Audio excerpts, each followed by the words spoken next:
Everyone saw Lewis Hamilton finishing only 7th in Melbourne qualifying, but almost nobody noticed the Ferrari decision that may have caused it. Just hours earlier, Hamilton had been among the fastest drivers all weekend at Albert Park. The Ferrari looked competitive and capable of fighting near the front, yet when qualifying ended, the result told a completely different story. A closer look at the timing sheets, tyre choices, and the sequence of events reveals something far more interesting than the final grid position. If the Ferrari truly had top 3 pace, how did Hamilton end up starting 7th? Before we dive deeper, subscribe to the channel and tell me in the comments where you're watching from right now. I read every single one. And if you'd like to learn how to earn money with news-style videos like the one you're watching, check the link in the pinned comment.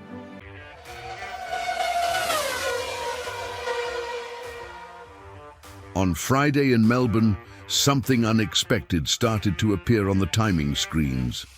The Ferrari was quick. Not just competitive, genuinely quick. Lap after lap, Lewis Hamilton kept showing up near the top of the leaderboard during practice at Albert Park. The SF-26 looked calm through the fast sections, stable when braking into slower corners, and confident on acceleration. For a car entering a brand new era of Formula One regulations, that kind of balance immediately caught the attention of analysts. Observers watching the sessions closely began to notice the same pattern. Hamilton wasn't just producing one quick lap. The pace appeared consistent across multiple runs.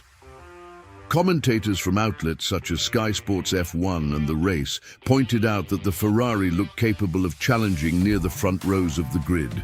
In fact, the gap between the top drivers during practice was incredibly small, only a few hundredths of a second separating several cars. At that moment, the storyline seemed clear. Mercedes looked strong. Ferrari appeared right behind them. McLaren and Red Bull were close. But Hamilton's rhythm suggested something important. The Ferrari had the potential to fight at the very front. Then, qualifying began. And within minutes, something about the session began to feel different. While most teams rolled out of the garage using the soft compound tires, the fastest option available for a single lap, Ferrari chose a different approach. Hamilton left the pit lane on medium tires. For casual viewers, that decision might have looked minor, but in Formula One qualifying, tire strategy can change everything. On paper, Ferrari's plan made sense. If the car had enough speed to survive the first stage of qualifying using the harder compound, the team could save fresh, soft tires for the later sessions when grid positions are truly decided. But qualifying rarely rewards bold calculations. It rewards precision. And the moment the session began to evolve, the risk started to reveal itself. As the track gained grip and drivers pushed harder on the softer compound, lap times began to fall rapidly. Hamilton's position on the timing screen started to slide downward, slowly at first, then faster. For a brief moment, the Ferrari hovered dangerously close to elimination territory.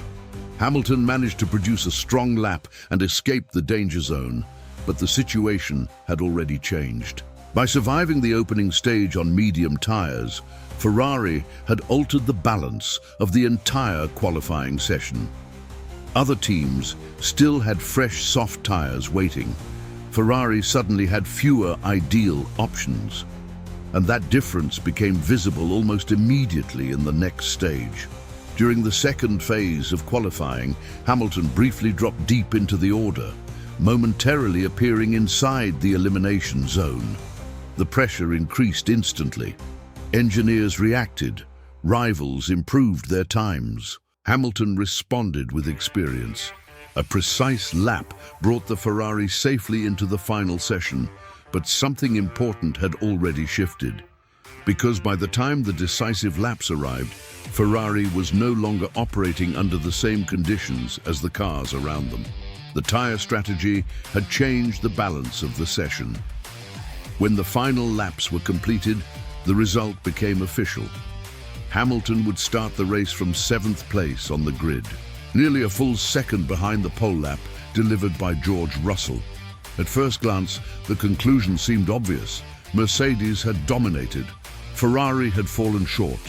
But within minutes, Hamilton made a statement that began to change the entire conversation. According to Hamilton, the Ferrari had more pace than the final result suggested. In fact, he indicated that starting inside the top 3 positions had been entirely realistic.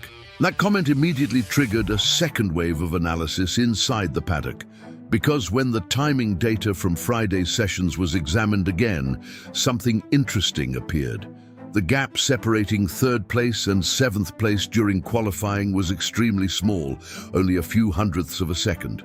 In other words, the difference between starting near the front and starting in the midfield may not have been about speed alone.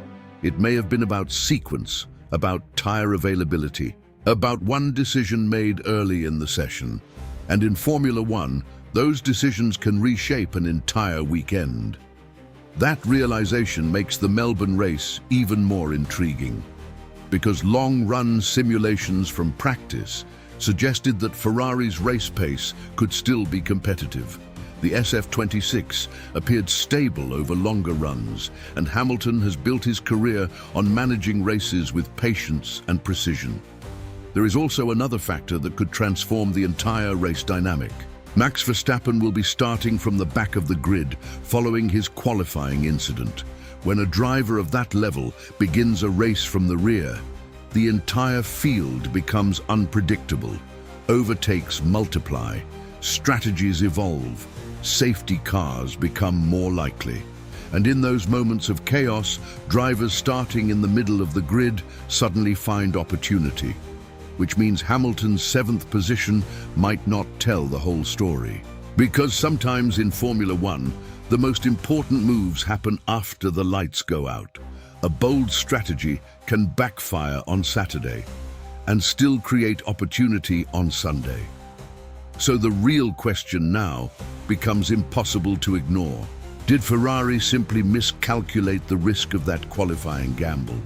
Or did the team uncover something about its car that only becomes clear over a full race distance?